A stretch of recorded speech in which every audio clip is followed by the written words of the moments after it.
Detectives in Togas. Chapter 15. Xanthippus finds the point.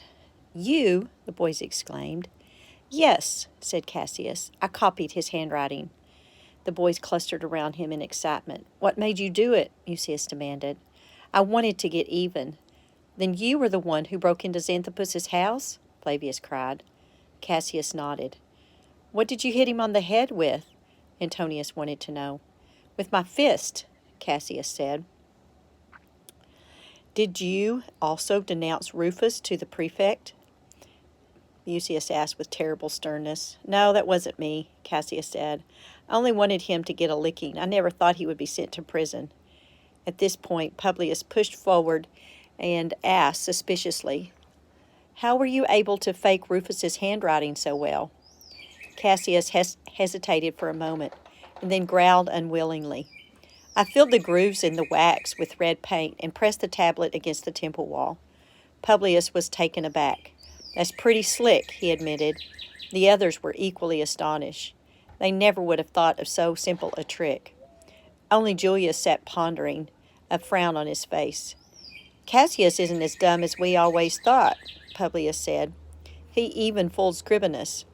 "He's lying," Julius said suddenly in a loud and decisive voice. "I am not," Cassius said uncertainly. "You are so lying," Julius retorted. "You didn't copy Rufus's handwriting at all. If you had filled the grooves in the wax with red paint and pressed the wax tablet against the wall like you say, the writing would have come out turned around. I can prove it. Look at this," he told the others and went to the table. Taking the piece of charcoal with which Flavius had written the letter to the emperor, he crumbled it, spat vigorously into the bit several times, and with his fingers kneaded the mass into a black pulp. And then he rushed to the corner and came back with a smooth piece of board. Sticking his forefinger into the charcoal paste, he wrote the word Cassius on the board, and then he pressed the board firmly upon the white marble table, lifted it, and triumphantly showed them the result. On the marble top they could distinctly see, though rather smearily, the word Cassius. Mucius turned around and studied Cassius with great seriousness. "Will you explain, please, why you said you did it when you didn't?"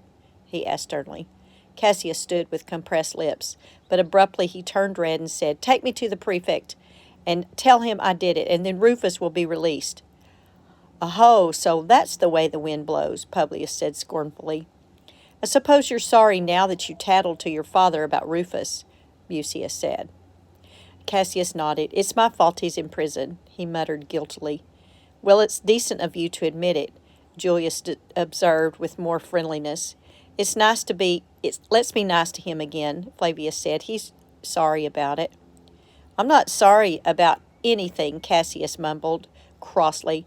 "I want to be taken back to the gang again, that's all." "We haven't any time to be playing," Mucius said. "We have to find out who copied Rufus's handwriting. Otherwise, Rufus is done for." "I know," Cassius murmured with downcast eyes. "I heard the whole thing. The reason I hid was because I wanted to know what you fellows were saying about me. How did you know that somebody faked the handwriting?" "That's just what we can't prove," Mucius said. "Nobody will believe us. People will believe Scribinus." "Maybe there's some trick to it," Cassius said, scratching himself behind the ear. He looked anything but bright as he did so. "Or magic," Antonius suggested. At the word trick, Julius had looked up and fixed his eyes on Cassius with a cunning expression. "How did you happen to think up that story of the paint and the grooves of the wax?" he asked. "Did you hit on that all by yourself?"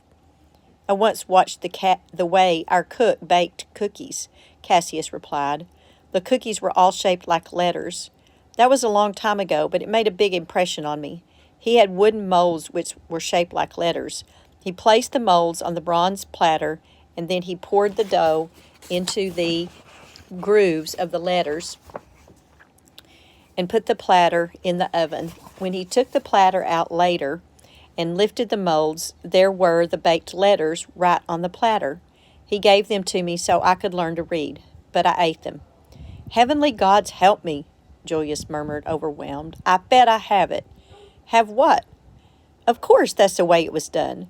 No other way possible, Julius moaned. He's gone out of his mind, Flavius said.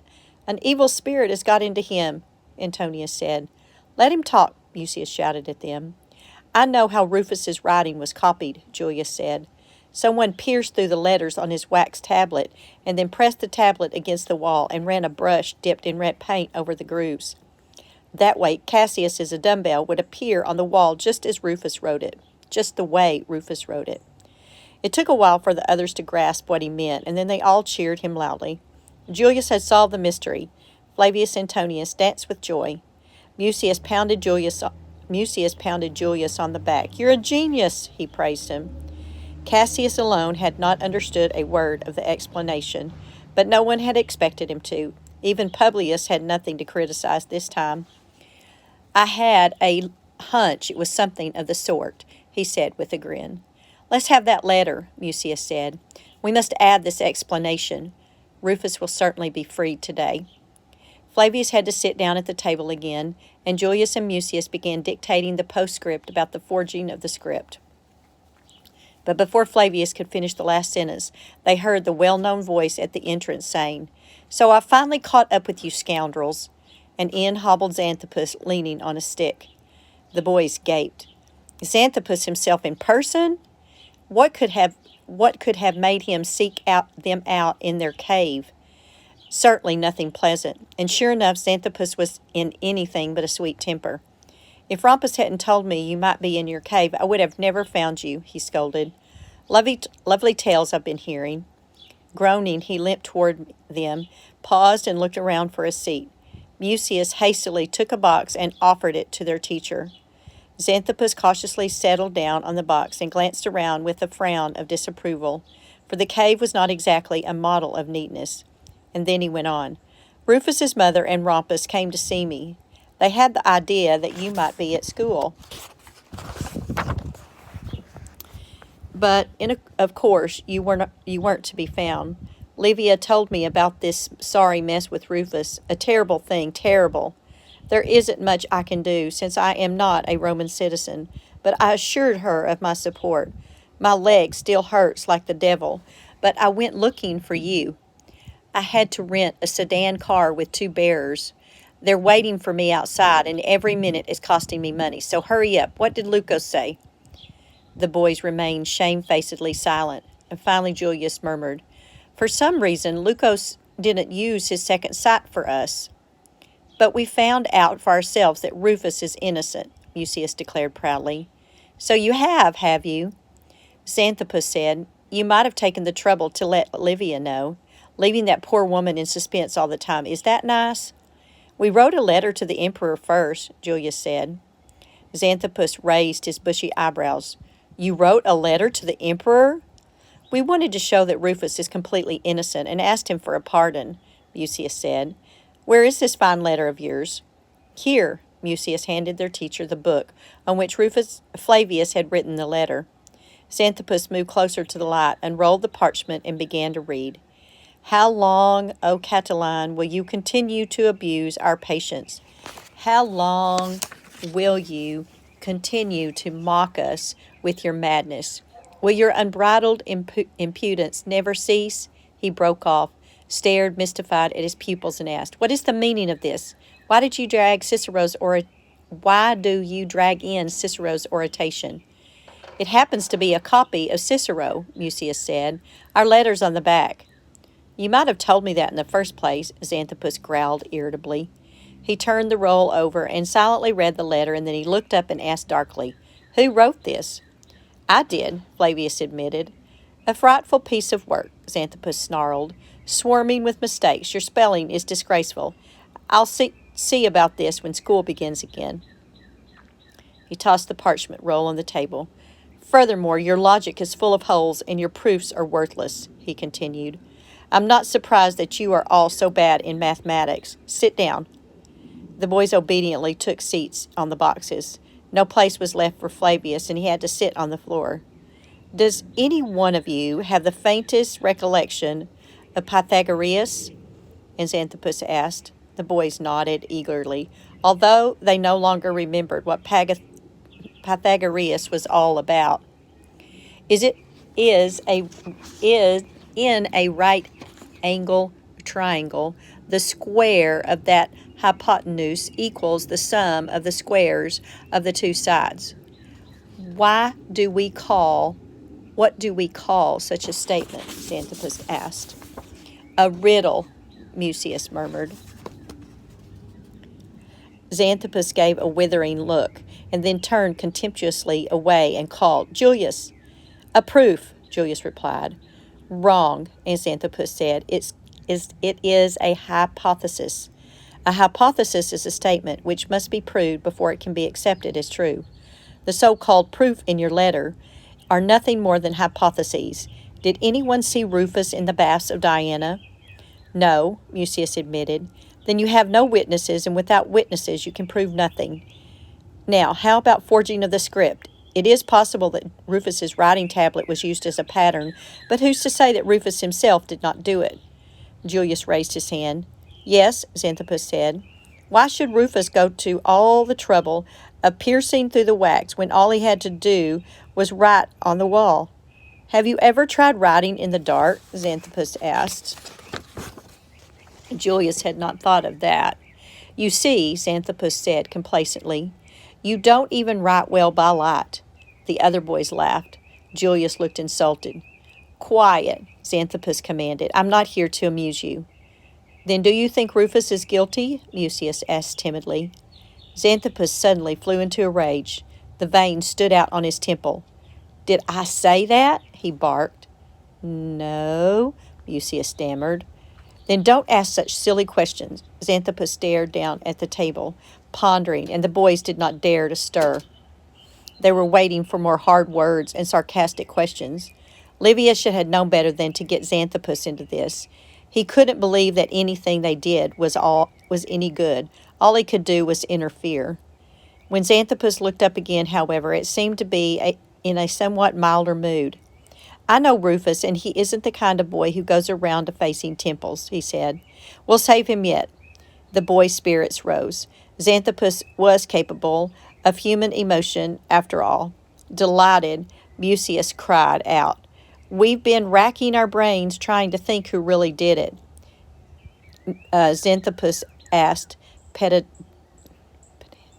pedantically. You have no doubt overlooked the very point that may give us a lead.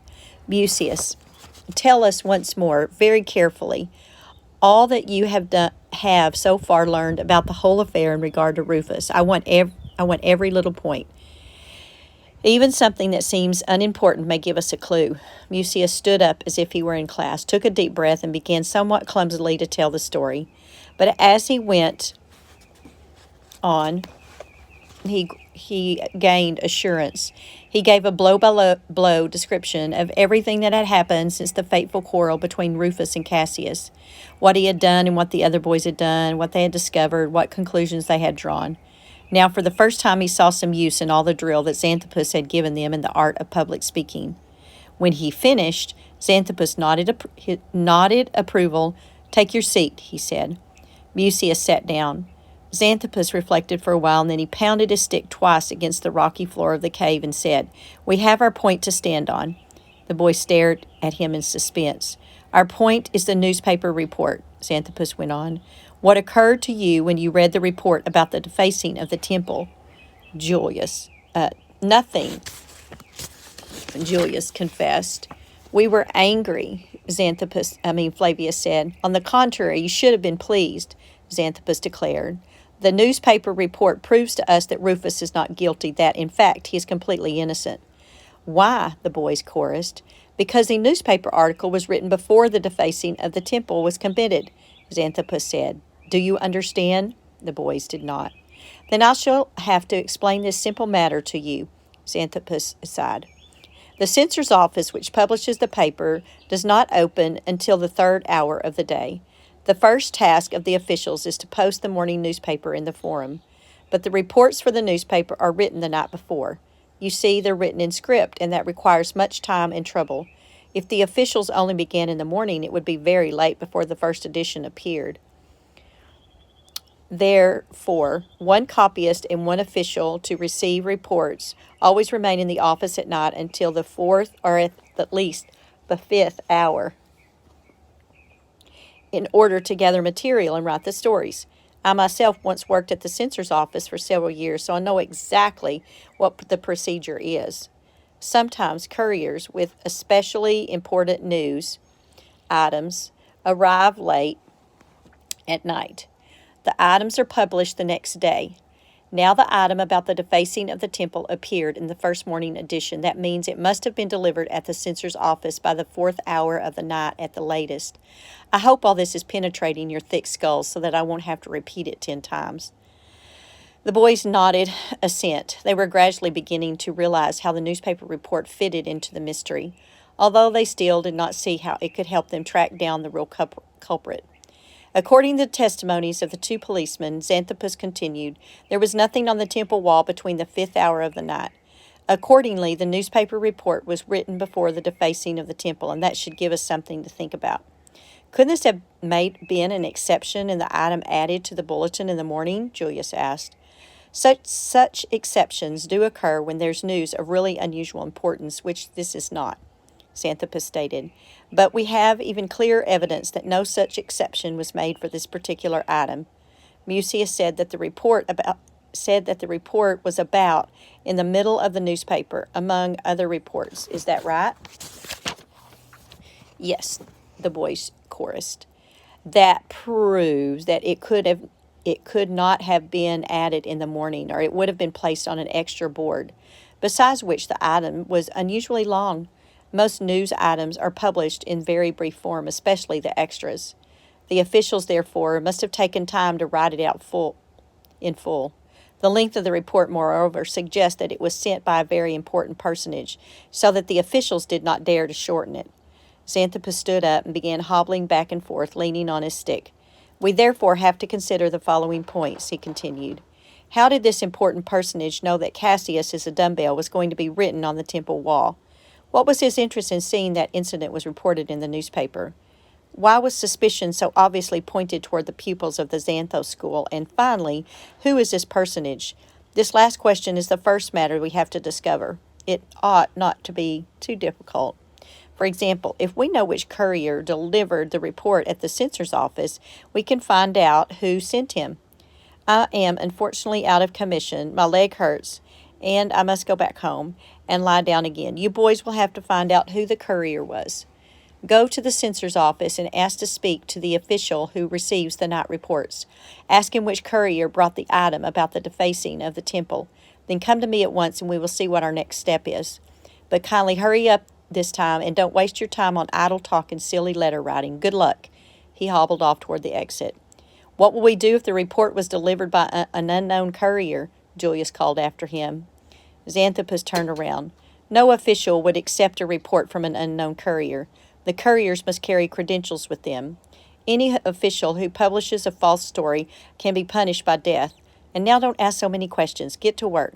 Xanthippus disappeared through the curtain, and the boys hurried after him. Outside, the bearers, two powerful Arabs, were waiting with their sedan chair. Xanthippus climbed in and ordered them to carry him back to Broad Street. The bearers energetically shouldered the chair, and started off at a trot along the narrow path.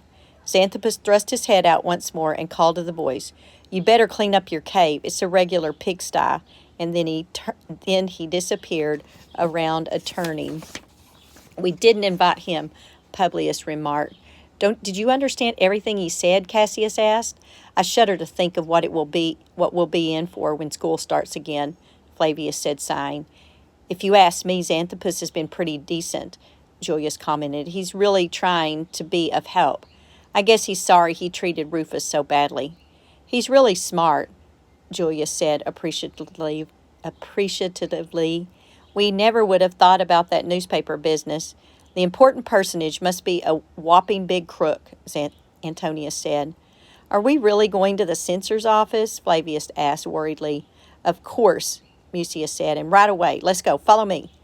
He started off, taking great leaps down the steep slope.